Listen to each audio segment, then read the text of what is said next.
Well, sa lahat, magpapakilala ko. Ako si Mr. Elpidio Ramos. Presently, I'm a Christian pastor. Ako bilang isang Pilipino ay ginawa ng Panginoon na mamirmihan sa sarili nating bansa. As I would see it, He developed me to belong to a family. May isang pamilya po ako. Doon na aking butihing mapagmahal na may bahay na sumusuporta sa akin pong sarili bilang isang ama sa aking pong tatlong anak.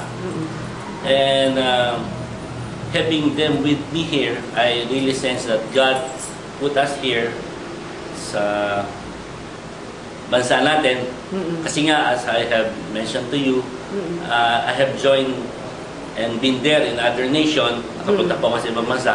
Para makita ko rin po yung kanilang kabuhayan doon. Kung paano rin sila namuhay, ayon kung paano sila magmula sa pagkasilang.